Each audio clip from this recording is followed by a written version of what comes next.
잘 지나셨습니까? 예.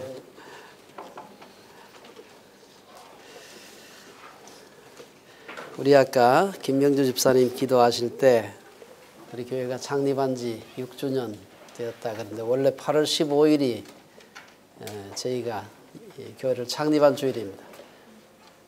8월 15일 광복절이 주일이 되는 해가 별로 없습니다. 대충 계산하셔 아시겠지만 저희가 일부러 8월 15일이 주일이 되는 그날 사실 교회를 시작하게 되었습니다.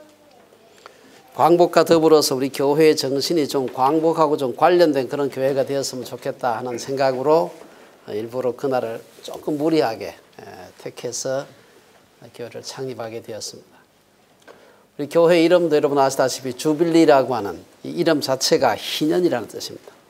희년은 종으로 팔려갔던 자들이 다시 돌아오고 빚진 자들이 그 빚의 탕감을 받고 포로된 자들이 다시 돌아오고 이런 해방의 의미가 굉장히 강합니다. 그래서 우리 교회가 정말 진리 가운데서 해방을 누리는 자유함을 누리는 그런 교회를 만들어 보자 그런 생각을 가지고 우리가 일부러 그날을 택해서 교회를 시작하게 되었습니다.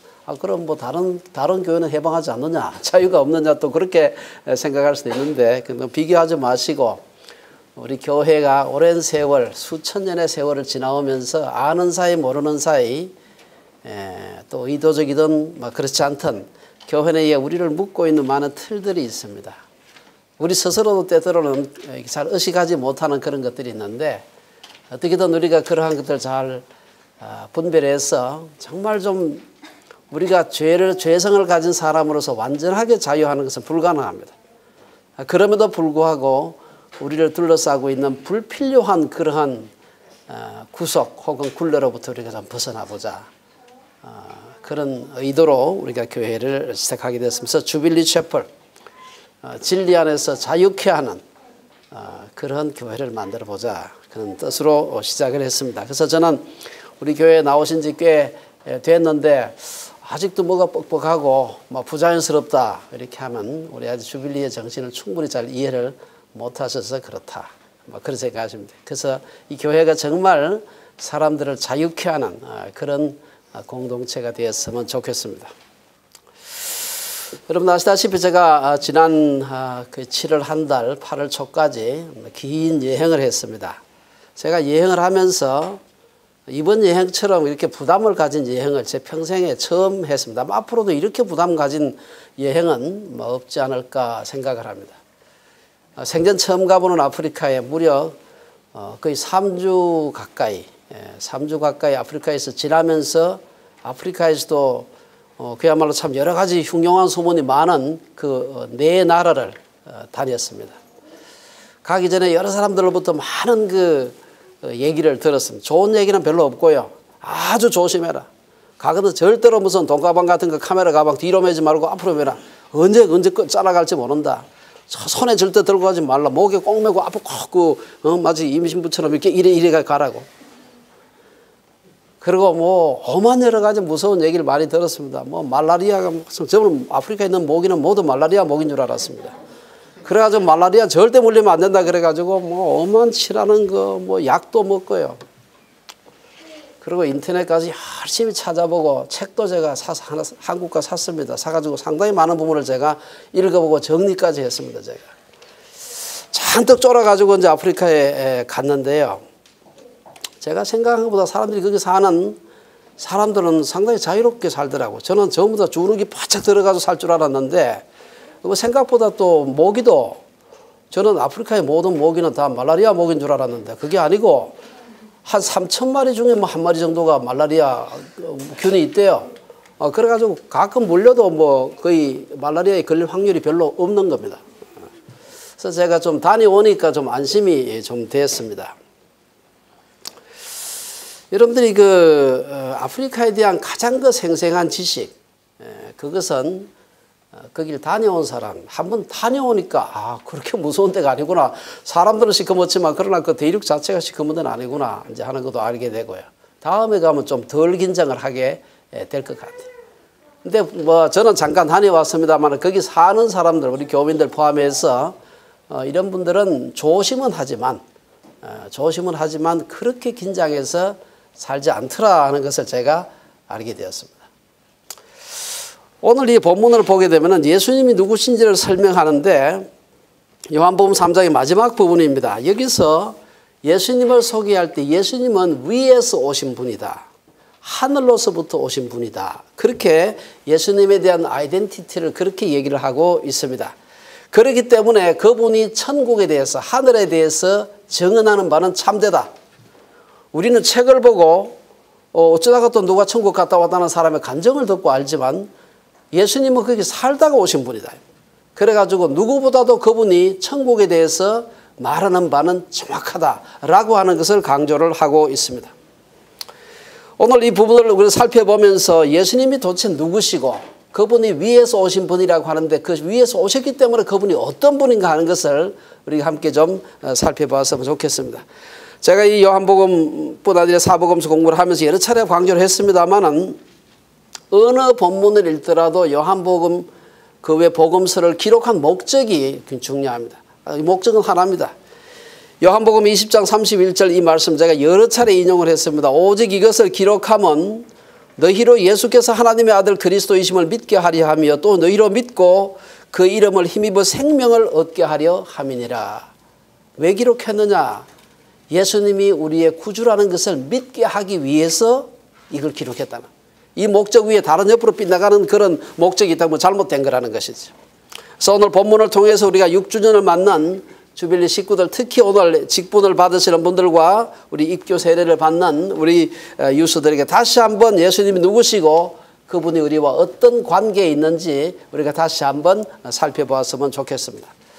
우선 오늘 본문의 배경을 좀 살펴보면요, 앞에서 우리는 세례 요한의 증거에 대해서 살펴보았습니다.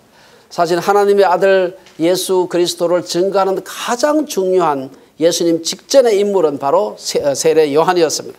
우리가 앞에서 세례 요한의 사역들을 쭉 살펴보고 오늘 본문 바로 직전, 오늘 31절부터 봤는데 30절에 보면 그 유명한, 우리 지난 시간에 그 제목으로 삼았던 그는 흥하여 하겠고 나는 쇠하여 하리라, 그 말씀을 우리가 함께 나누었습니다. 그것이 바로 세례 요한의 신앙 고백이고 바로 그것이 세례 요한의 아이덴티티면서 동시에 그가 증거했던 예수님의 아이덴티티. 예수님이 그분은 흥해야 된다. 나는 쇠해야 되고 그게 예수님의 그 아이덴티티였다. 세례 요한이 쇠하고 예수님이 흥해지는 것은 구약의 마침, 다른 말로 신약의 시작을 의미하는 것입니다. 구약의 마침, 율법과 예언의 종교를 의미하는 것입니다. 그래서 사람들이 세례 요한에게 막 몰려오다가 예수님에게 막 쏠려서 다시 받고 가는 것은 너무 당연한 것이다. 그래서 우리가 그렇게 해서 예수님에게 몰려가는 것이 하나님의 뜻이고 하나님의 계획이었다는 것입니다. 그래서 그렇게 몰려가기 시작해서 어떻게 됩니까? 한 사람으로부터 시작해서 예수님으로부터 시작해서 12제자를 부르시고 그 제자들로 하여금 또 우리가 새로운 교회를 만들게 하는 걸 볼 수가 있습니다. 그 다음에 12제자에서 70인 제자로 120 문도들 성도들로 또 3,000명으로 5,000명으로 예루살렘과 안디옥과 아시아 7교회로 나아가서 온 지구를 한 바퀴 도는 이 놀라운 역사가 일어나게 된 것을 우리가 볼 수가 있습니다. 계시록에 보면은 온 세계로 나가서 각 나라와 백성과 족속과 방언에게로 유대인뿐 아니라 이방인 중에도 구원받기로 작정된 사람의 충만한 숫자가 들어올 때까지 복음이 온 세계 방방곡곡에 전해질 것이다. 그리고 그것이 지금 우리 앞에 예언했던 것이 지금 우리 앞에 지금 눈앞에 와 있습니다. 그래서 오늘날 선교하시는 분들, 지난주 우리 장세균 선교사님 말씀하시는 거 여러분 들으셨죠? 선교가 영원히 지속되지 않는다. 선교 종결의 날이 지금 주 앞에 보이고 있다. 선교하고 싶어도 이제 선교 종결의 날이 다가오고 있다고 지금 얘기를 하고 있습니다. 예수님의 출현은 신약의 도래, 교회 시대의 도래, 새 시대의 출현을 의미하는 것입니다. 동시에 이것은 사단의 세력의 종말을 의미하고 율법과 사망의 종말을 의미하고 은혜와 진리의 시대, 새 포도주의 시대가 도래했음을 의미하는 것입니다.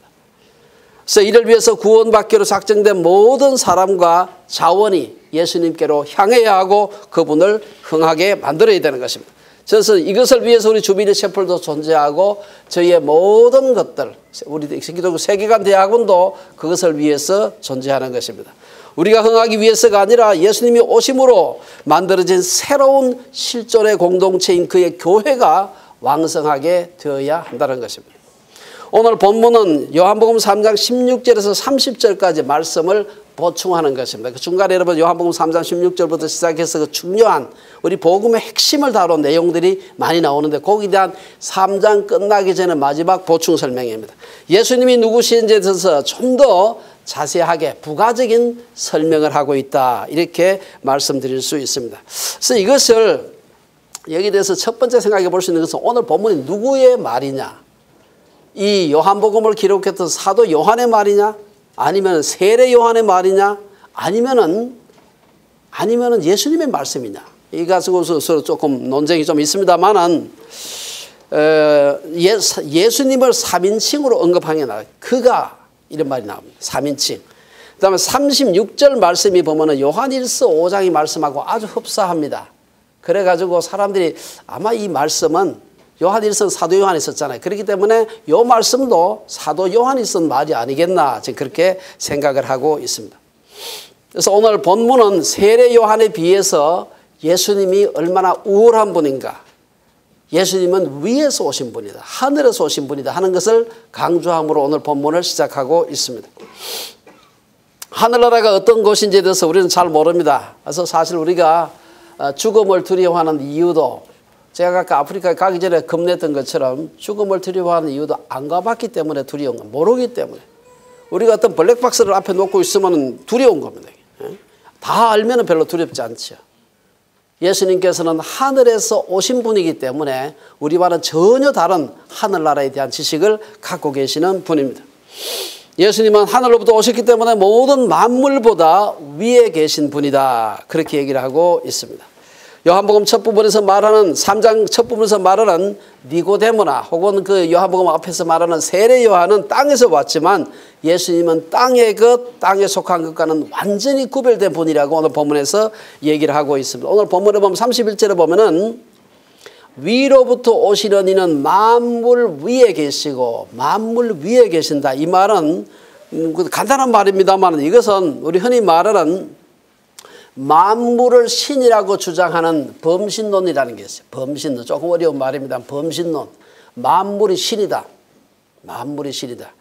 그 다음에 그거하고도 다르고 예수님은 그 위에 계신다.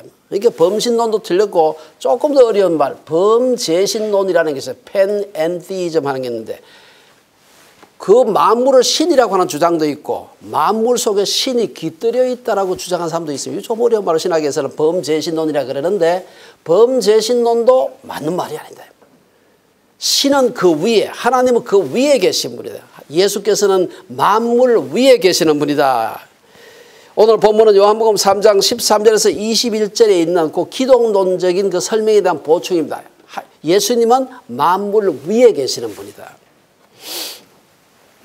요한복음 3장 13절에도 보면 예수님을 하늘에서 내려온 자다. 오늘 31절 첫절에 우리가 읽었던 데 보면은 예수님을 위로부터 오시는 이다. 그 뒤에 34절 본문에 보면은 하나님이 보내신 이다. 같은 말인데 표현이 좀 다르죠. 중요한 것은 예수님의 기원이 어리지리 땅이 아니고 하늘이라는 사실입니다. 이는 예수님은 완전한 신이면서 동시에 완전한 인간임을 의미하는 것입니다. 이것은 기독교 교리의 가장 중요한 부분입니다.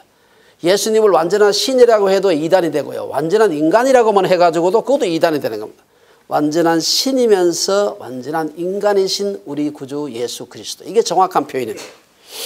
하나님을, 예수님을 그렇게 인정하지 않는 이단들이 많습니다. 대표적인 사람들이 여호와의 증인들입니다. 예수님을 먼저 나신 피조물이다. 먼저 나셨다는 게 좀 높이는 것 같지만 피조물이다. 이렇게 해서 이단이 된 겁니다. 뿐만 아니라 그 유니테리안들도 예수님은 완전한 인간이지만 하나님은 아니다. 이렇게 또 주장을 합니다. 근데 사실 이것이 뭐 긴가민가 비슷한 것 같은데 이 기독론에서 옆으로 빗나가기 시작하면 이건 돌아올 가능성이 없어요. 이게 완전한 이단입니다. 아무리 그들의 삶이 멋있고 뭐 구제 잘하고 선행이 많고 이래도 이단인 겁니다. 교리적인 이단이다. 물론 그런 이단은 이 행동이 나쁜 사입이 이단하고 조금 다릅니다만은 어쨌든 교리적인 이단도 이단입니다. 그래서 기독론에서 예수님을 완전한 인간이요 완전한 신이라고 고백하지 않는, 예수님을 완전한 신이라고 주장하면 영지주의 이단이 되고요. 완전한 인간이다라고만 얘기하면 이건 이제 방금 말씀드린 여호와의 증인이라든지 유니테리안 같은 그런 이단이 된다는 사실을 알아야 됩니다. 요한복음 3장 16절을 비롯해서 수많은 성경의 구절들, 특별히 그 복음서의 구절들은 예수님께서 완전한 신이자 완전한 인간이다. 영지주의자들은 예수님을 혈육을 가진 인간이 아니라 완전한 영적인 존재라고 말합니다. 너무너무 거룩해서 어떻게 이 추한 육체를 입었겠느냐. 예수님을 굉장히 높이는 것 같은데 사실은 그것은 아주 잘못된 이단입니다. 사도 요한은 그런 자들을 가리켜서 이로써 너희가 하나님의 영을 알지니 곧 예수 그리스도께서 육체로 오신 것을 시인하는 영마다 하나님께 속한 것이요.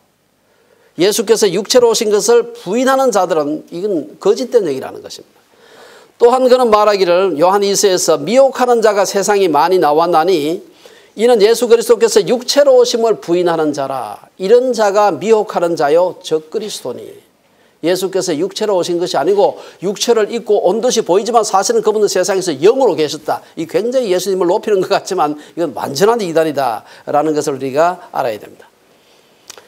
히브리서 기자는 히브리서 4장 15절에서 우리에게 있는 대제사장은 우리의 연약함을 체휼하지 아니하는 자가 아니요 모든 일에 우리와 한결같이 시험을 받은 자로 돼 죄는 없으시니라. 그분이 세상에 오셨지만 완전한 육체, 우리도 우리처럼 똑같이 유혹받고 찌르면 아프고 똑같은 그런 육체를 가지고 세상에 계셨지만 죄는 없으시다. 사도 베드로는 그리스도께서 이미 육체의 고난을 받으셨으니, 고난을 받으셨죠. 영인 같으면 고난을 받을 이유가 없는 것입니다. 고난을 받으셨으니 너희도 같은 마음으로 갑옷을 삼으라. 아담은 땅에 속했지만 예수님은 하늘에 속한 분이었습니다.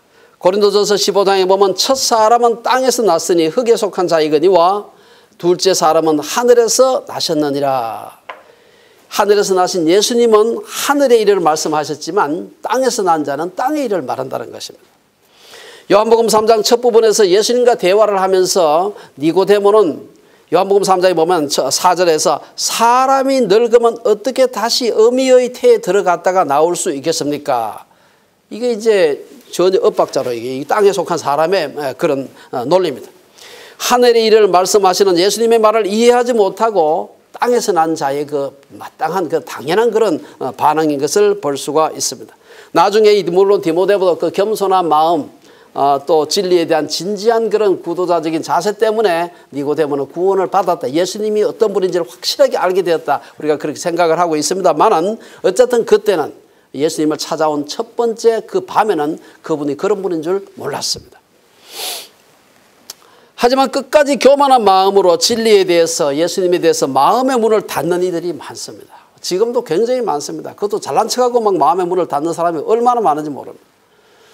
저는 여러 해 동안 창조진화 논쟁에 참여를 하면서 어쩌면 이렇게 설계의 흔적, 하나님이 설계하신 흔적이 많은데 그 흔적을 의도적으로 저렇게 부인하는 사람들이 이렇게 많을까? 여러분 잘 아는 영국 옥스포드 대학의 리처드 도킨스 같은 사람은요. 자연을 연구하면 할수록 설계의 흔적은 볼 수 없다. 어떻게 그렇게 반대 주장을 합니까? 저는 자연을 연구하면 할수록 설계가 너무 분명하다는 생각이 드는데 그 사람은 연구를 안 한 사람이 아니에요. 굉장히 유명한 학자입니다. 연구하면 할수록 설계의 흔적이 없다. 이게 세계관의 문제입니다. 개미가 사람의 세계를 이해할 수 없었지 땅에서 난 자는 하늘의 일을 이해할 수가 없는 것입니다. 이러한 타락한 인간을 가리켜서 창세기 기자는 너는 흙이니 흙으로 돌아갈지니라. 그 다음에 우리가 생각해 볼 수 있는 건 32절에서 34절까지 말씀입니다. 하나님의 말씀을 예수님은 증거하신다. 32절에 보면은 그가 그 보고 들은 것을 증거하되 그의 증거를 받는 이가 없도다. 예수님은 그냥 남한테 기독량에서 들은 걸 우리한테 전한 게 아니고 그분이 친히 보고 들은 것을 우리에게 증거하셨다라고 얘기를 하고 있습니다. 예수님이 위로부터 오셨음을 증명하는 첫 번째 증거는 그가 하나님의 말씀만을 전한다는 사실입니다. 예수님은 하늘나라를 직접 목격하고 경험한 그런 분입니다. 여러분들이 여기 와서 교통사고 당하면 제일 중요한 것이 first witness입니다. 그 광경을 딱 본 사람이에요. 그래서 여러분들이 교통사고 나면은 무조건 그 옆에 지나간 사람 보고 차 사고 난 거 봤지? 그 위트니스를 좀 목격자 좀 해주라. 법으로 해줘야 돼. 해달라는데 안 해주면 그것도 걸립니다. 그래서 미안해 하지 말고 해달라 그래요. 그래서 그분 전화번호하고 차 번호하고 적어가지고 있다가 다음에 목격자에게 써내라 할 때 적어내야 됩니다. 첫 번째 본 사람이 굉장히 중요해. 카드라 이래가지고 들은 사람 그거는 신빙성이 훨씬 떨어집니다. 법정에서의 진술에도 그건 별 소용도 없습니다. 오늘 이거 본문에 보면 예수님은 천국을 직접 경험한 분입니다. 예수님은 자신이 하늘나라에서 직접 경험한 것을 증거했지만 사람들이 그의 증언을 거부했다. 그렇게 말합니다. 요한복음 8장에 보면 예수님은 나를 보내신 이가 참되심에 내가 그에게 들은 그것을 세상에 말하노라. 그랬지만 세상은 그것을 받아들이지 않았습니다. 요한복음 8장 38절에 보면 나는 내 아버지에게서 본 것을 말하고 너희는 너희 아비에게서 들은 것을 행하느니라. 여러분 우리가 이 예수 믿다 보면 예수님이 아니라 사람들 중에서 희한한 것을 봤다고 주장하는 사람들이 있습니다. 어떤 사람은 하나님의 음성을 들었다고 주장하는 사람도 있는데 여러분 하나님의 음성 들었다고 동네방네 떠드는 사람은 굉장히 조심해야 됩니다. 그런 사람들 중에 사기꾼이 원체 많기 때문에 아주 조심해야 됩니다. 저는 주변에서 하나님의 음성을 들었다 혹은 하나님의 지시를 받았다고 말하는 사람들도 인해 가지고 교회 공동체가 어지러워지는 걸 많이 봤습니다. 자기만 본 거 아무도 못 봤는데 자기만. 그러니까 대단한 것 같은데 엉뚱한 열매를 맺는 것을 볼 수가 있습니다. 어떤 사람은 누가 음성을 들었다 혹은 뭐 하늘의 지시를 받았다 이렇게 하면 마치 옆에서 친구가 얘기하듯이 선생님이 지시하듯이 무슨 직통계시를 받은 줄로 생각하는 분들이 많은데 대부분은 그렇지 않습니다. 성경을 읽다가 기도하다가 혹은 다른 사람과 상담하다가 그런 생각이 떠오르는 것이죠. 그냥. 그래서 하나님의 뜻일 것 같은데 사실은 자기 혼자 상상한 것이에요. 그냥. 물론 한번 마음에 떠오른 생각이 그 후에도 쉽게 없어지지 않고 끝까지 막 지속될 때가 있습니다만은 그렇다고 해가지고 마음에 오래 머무는 생각이라 그래서 그것이 뭐 하나님 뜻이다 그렇게 말할 수도 없습니다. 이것을 모르고 사람들이 그 사람만이 하나님으로부터 무슨 직통계시를 받는 무슨 비밀한 통로가 있는 줄로 생각하면 그때부터 이제 아주 문제가 복잡해집니다. 정상적인 그리스도인이라면 누구나 매사에 하나님의 뜻을 알고 그대로 살기를 원합니다. 그것을 알기 위해서 하나님 뜻을 알기 위해서 기도하고 말씀을 보고 주변 사람들에게 조언도 구하고 서점에서는 하나님의 음성을 듣는 법을 가르치는 책자들이 굉장히 많습니다. 또 어떤 선교단체에서는 하나님의 음성을 듣는 법을 구체적으로 테크닉을 훈련하는 그런 단체도 있습니다. 물론 저도 그렇게 하나님 뜻을 알고 그분의 뜻대로 살려고 이런저런 노력을 하고 있습니다. 저희 지난 세월을 가만히 돌이켜보면 저는 이렇게 하면은 요 공식대로 하면 하나님 뜻을 확실하게 알 수 있다. 그건 존재하지 않는다는 걸 제가 그런 결론을 내리게 되었습니다. 그런 만능 열쇠는 존재하지 않습니다만은 그러나 하나님의 뜻을 분별하는 것과 관련돼서 몇 가지 중요한 사실을 발견하게 되었습니다. 첫째는 다른 사람이 어떤 하나님 뜻을 얘기할 때 나 혼자만이 아니고 다른 사람이 계제된 일. 예를 들면 어떤 사람하고 결혼해도 결혼을 혼자 할 수가 없잖아요. 반드시 상대도 내가 저분하고 결혼하는 게 하나님 뜻인 줄 알았으면 그분도 그 확신이 있어야 돼요.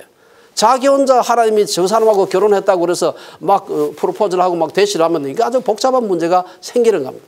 사업도 자기 돈 가지고 그냥 사업하면 괜찮아. 근데 누구하고 동업을 하거나 같이 할 때는 자기는 하나님 앞에서 저 사람하고 같이 동업을 하라 그러는데 그 사람은 전혀 아무 계시를 못 받았다. 그러면 이거는 그 계시 자체가 의미가 없는 것입니다. 한쪽은 아무런 확신도 없는데 하나님이 당신과 결혼하라고 말씀하셨다? 말이 안 되죠. 혹은 하나님이 당신에게 우리 교회에 헌금하라고 말씀하셨다. 이것도 이상한 좀 얘기입니다. 대체로 그런 사람들 중에 사기꾼들이 많습니다. 제가 아는 어떤 분은 어느 한국의 공동체에 있는 제가 그 공동체에 가끔 가는 데인데 가니까 그 어떤 한 자매가 자기는 저 형제하고 결혼하라고 하나님이 음성을 주셨대요. 그래서 제가 물어봤어요. 제가 양쪽 다 아는 사람이 돼가지고 이게 없는 데서 물어봐. 당신 그런 거 받은 적이 있냐? 그러니까 자기는 그런 받은 적도 아주 귀찮아 죽겠대. 자기는 자꾸 그래가지고 돌아다니면서 이 사람 저 사람 자꾸 그 얘기를 해서 너무 힘들다는 겁니다. 물론 나중에 보니까 딴 사람하고 결혼해가지고 지금은 잘 살고 있습니다만은 전혀 뭐 아니오시다.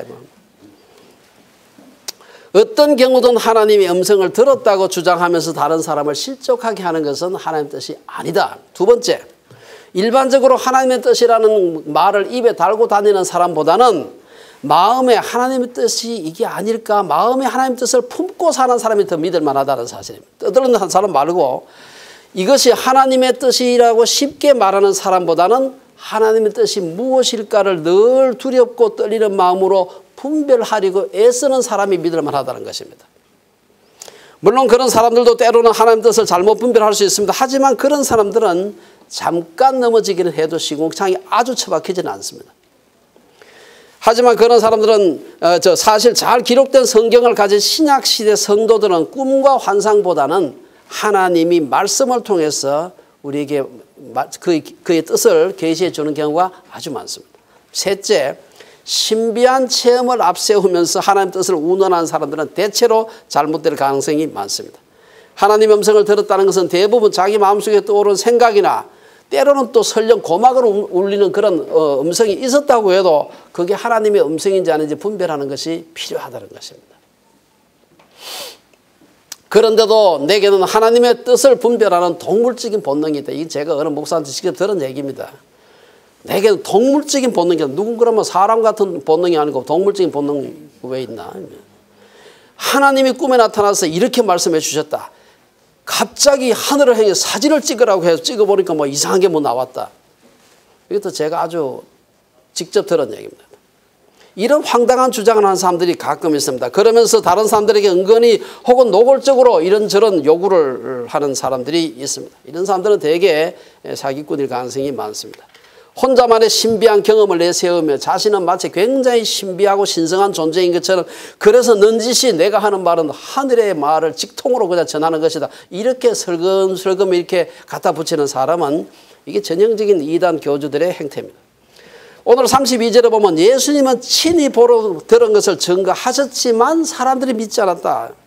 사람들은 헛것을 볼 수도 있고 때로 자기 욕심에 이끌려 가지고 엉뚱한 그런 것을 하나님 뜻이라고 주장할 때도 있지만 예수님은 본인이 직접 경험하신 것을 증거했다라고 말합니다.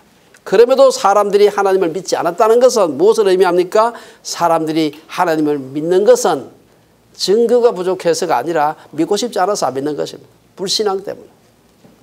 오늘 33절에 이어서 예수님은 하나님을 믿게 하는 그런 분이다. 33절에 보면 그의 증거를 받는 이는 하나님을 참되시다 하여 인쳤느니라. 많은 사람들이 예수님의 증거를 받아들이지 않았지만 그러나 예수님의 증거를 일단 받아들인 사람은 예수님의 그 메시지야말로 믿을만 하구나 하는 것을 알게 된다는 것입니다. 예수님이야말로 그리스도이시고 그분은 이 세상에서 하나님을 증거하는 나타내는 분이구나. 하나님을 전하는 메신저임을 확신한다는 것입니다. 하나님을 참되다고 믿는 자는 예수님의 증거를 받은 자입니다. 하나님이 참되신 분이구나. 우리 마음속에 예수님의 말씀을 듣고 하나님을 참되신 분이라고 믿는다면 우리는 영생을 가진 것입니다. 어느 누구도 예수님이 아니고는 하나님을 알 수가 없는 것입니다.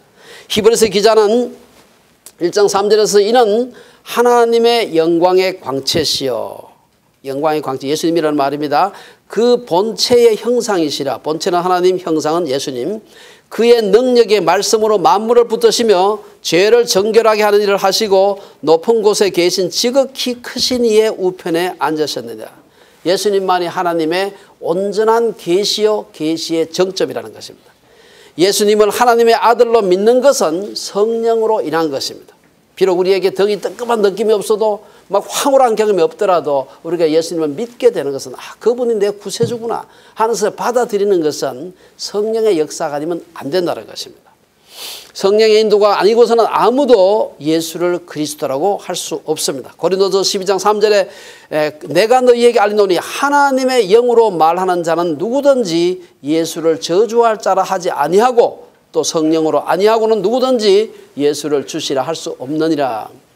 세 번째 우리가 34절에 보면은 예수님은 성령을 한량없이 받은 분이다. 34절에 보면 하나님의 보내신 이는 하나님의 말씀을 하나니 이는 하나님이 성령을 한량없이 주심이니라.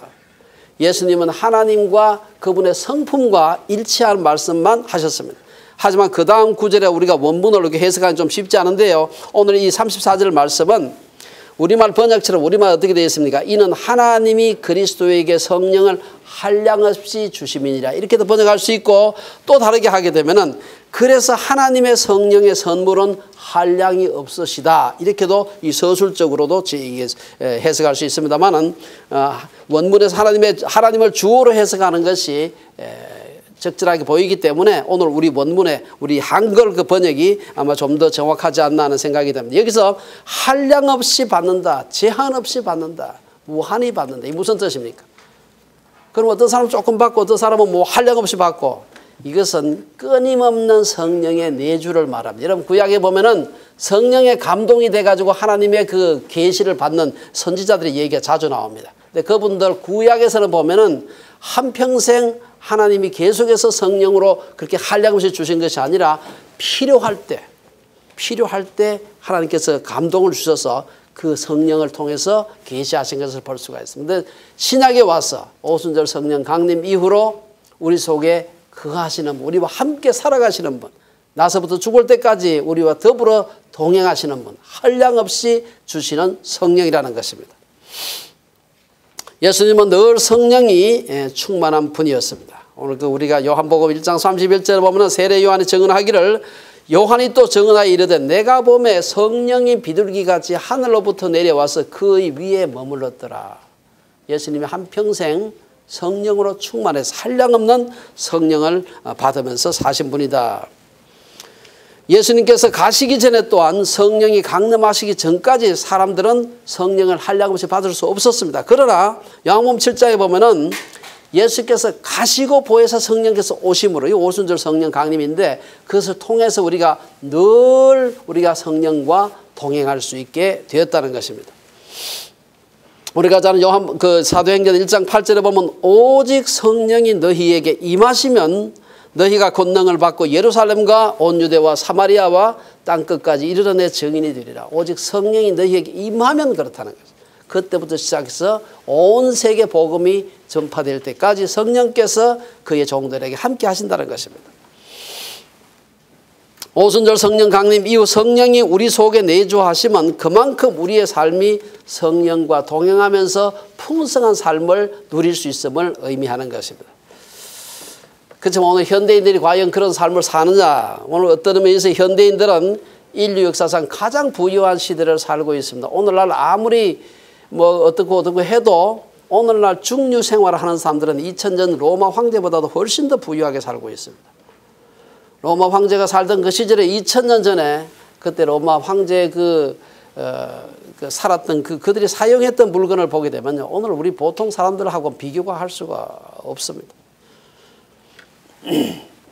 현대인들은 인류 역사상 가장 부유한 시대를 살고 있음에도 불구하고 마치 전지하기 다 따른 시계처럼 살아갑니다. 여러분 요새 전지로 가는 큼직한 그 시계 있죠? 그게 보면 전기약 다 따라가지고 거의 끝날 때쯤 되면요, 시계가 초침이 쭉쭉쭉 가는데 내려올 때는 잘 내려가요. 0에서 30초까지. 요서부터 올라갈 때는 올라가다가 조금 올라가다가 이렇게. 현대인들이 마치 배터리 다 떨어진 전지약처럼 살아간 사람이 너무 많다는 것입니다. 이때 새 전지를 넣어주면은 뭐 내려갈 때는 올라갈 때 힘차게 쫙쫙쫙 가는 걸 볼 수가 있습니다. 불신자들뿐 아니라 많은 성도들도 마치 따라 빠진 배터리가 있는 시계처럼 그렇게 사는 경우가 많습니다. 왜 그렇습니까? 밥이나 건강식품이 부족해서가 아니라 영적인 능력이 부족하기 때문입니다.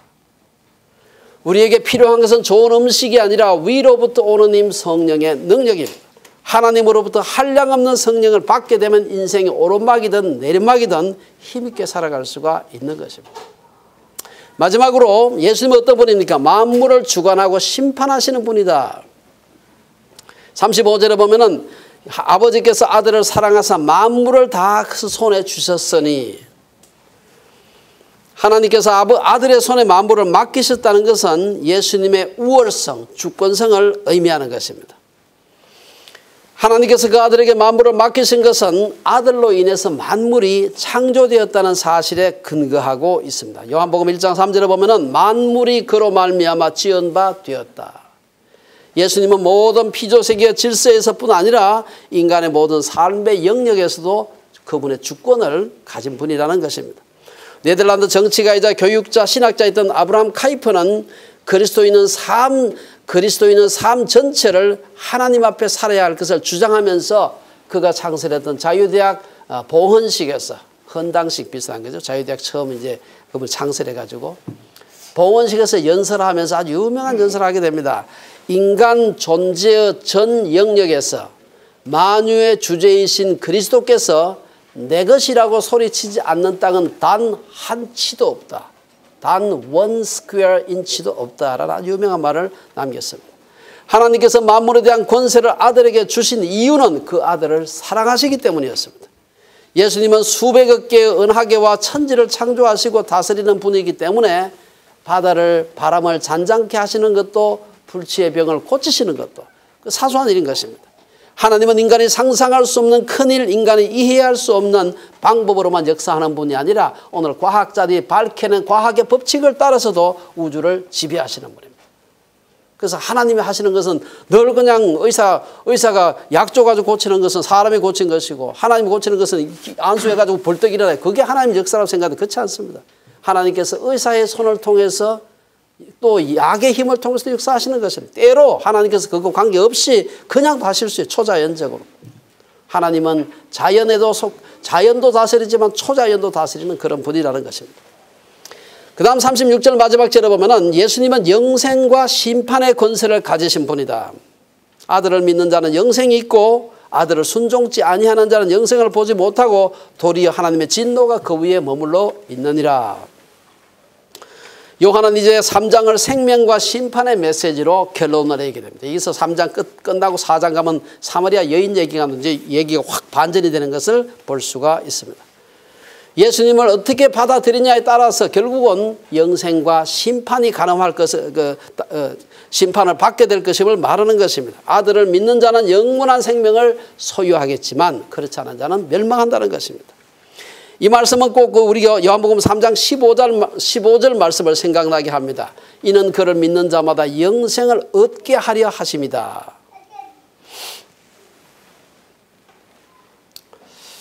마태는 하나님께서 예수님에게 하늘과 땅의 권세를 내게 주셨으니, 우리 잘 아는 그 소위 대위임령하는 그 말씀 28장 18절에서 20절까지 18절 처음에 시작하는 거면 예수께서 하늘과 땅의 권세를 내게 주셨으니, 예수님께서 많은 사람이 하늘의 권세만 받은 분으로 생각하는데 그렇지 않습니다. 땅의 권세도, 땅이 어떤 권세입니까? 정치적 권세, 물질의 권세, 명예의 권세, 이 세상에 사람들이 그렇게 갖고 싶어하는 그 권세도 하나님 아버지께서 예수님께 주셨다는 것입니다. 하늘과 땅의 권세를 내게 주셨어요. 예수님은 이 세상의 권세, 땅의 권세만을 가지신 분이 아니라 하늘의 권세, 인간의 영생과 영보를 주관하시는 권세까지도 가지신 분임을 의미하는 것입니다. 하나님은 바로 이 예수님에게 영생과 심판의 권세를 주신 것입니다. 그래서 예수님을 믿는 자는 영생을 얻고 예수님을 순종치 아니하는 자는 하나님의 진노의 대상이라는 것입니다. 우리는 단순히 종교적인 의식에 참여하는 것으로 영생을 얻는 것이 아닙니다. 그분의 말씀에 순종함으로, 적어도 순종하기 위해 노력함으로 우리가 영생과 심판의 권세를 가진 예수님을 믿는다는 것을 드러내는 것입니다. 우리는 자주 예수님 안에 있는 영원한 생명과 축복을 말은 하면서도 우리가 세속적 가치관을 가지고 살 때가 많이 있습니다. 그래서 교회의 부흥과 경제적 부흥은 밀접한 관련이 있다고 말합니다. 경제적으로 부흥할 때 사람들이 어느 정도 부흥하게 되면 교회가 더 이상 사람들이 오질 않아요. 그건 뭐 우리 지금도 세상에서 볼 수가 있습니다. GNP가 얼마에서 얼마 사이가 가장 잘 부흥한다. 그리고 그거 딱 넘어서게 되면 교회가 부흥하지 않는다. 거의 뭐 법칙입니다. 무슨 얘기입니까? 사람들이 잘 살게 되면, 물질을 의지할 만하게 되면 하나님을 잘 안 믿는다는 것입니다. 경제적으로 부유하게 되면서 사람들이 영생이나 심판 등에 대해서 무관심하게 되어가는 것입니다. 오늘 우리 한국교회에 일어나는 많은 어려움들도 결국은 이런 세속적 가치관 때문입니다. 마지막으로 우리 결론적으로 오늘 본문은 예수님이 누구신지를 말하고 있습니다. 하나님은 우리가 예수님이 누구신지를 알고 그분 앞에 순종하기를 원하십니다. 특별히 저는 오늘 입교하고 세례받는 모든 우리 유스들은 오늘 예식을 통해서 예수님이 누구신지를 분명히 알고 그분에게 순종하는 삶을 살기로 다짐하기를 바랍니다. 기독교 역사는 그리스도에게 순종한 사람들의 역사입니다. 예수님이 영생과 심판의 권세를 가진 분임을 믿는 사람들은 그분께 순종하는 것입니다. 여러분 여러 차례 이미 저희가 그런 예화를 많이 썼습니다만은 정말 아무리 그 예화를 반복해도 그 감동이 식히지 않는 사람이 있습니다. 여러분 너무 잘 아는 짐 엘리엇에 대한 얘기입니다. 저희가 오래전에 위튼 대학에서 저희가 공부할 때 일입니다. 아직 그게 붙어 있는지 모르겠습니다만 위튼 대학의 본관 건물이 블렌차드 홀이라는 게 본관 건물인데 그 본관 건물의 그 홀에 가면은 들어가는 입구 그 복도에 쫙 그 졸업생들을 붙여놨어.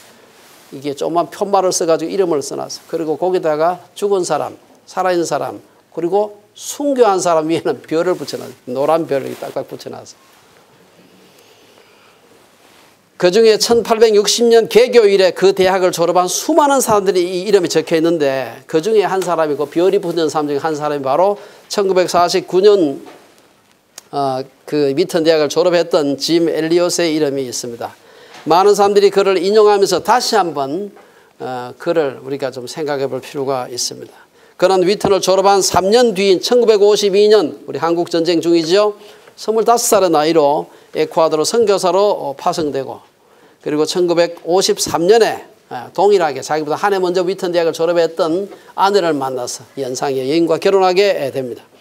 그런데 결혼 3년째인 1956년에 1월 달에 짐은 다른 선교사 4명과 함께 어느 강가에 설치한 베이스 캠프에서 길이 없어서 비행기를 타고 왔습니다.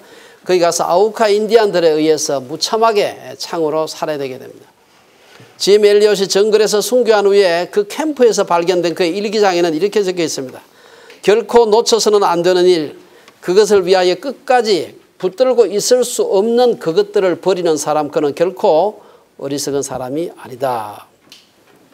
그는 그 기도대로 그 인생을 살았습니다. 하나님의 위대한 발자취를 남기기 위해 하나님께 쓰임받는 삶을 살기 위해서 그의 청춘과 부와 명예와 권력을 버리는 사람은 결코 어리석지가 않다는 것입니다. 우리 그리스도인 공동체는 위대해지려는 사람이 많을수록 우리 그리스도인 공동체는 더욱더 어려움을 겪게 됩니다. 내 직분이 다른 사람들의 직분보다 더 중요하고 거룩하다고 주장하는 사람들이 많을수록 교회는 고통과 분열을 경험하게 됩니다. 오늘 저는 직분을 받으시는 네 분은 저를 포함해서 우리 주빌리의 모든 직분자들이 서로를 겸손하게 섬기는 그런 종들이 되기를 바랍니다. 세례 요한과 같이 하나님 앞에서 인생의 본질, 인생의 본분을 일찍 깨달은 개인이나 공동체일수록 건강한 공동체가 될 수가 있는 것입니다. 인생은 풀의 꽃과 같고 마침 아침 안개와 같지만 이 짧은 인생 살 동안 예수님을 흥하게 하기 위해서 자신을 쇠하게 하는 그런 인생, 그 인생이 허무하지 않은 것입니다. 이것이 아버지의 마음입니다.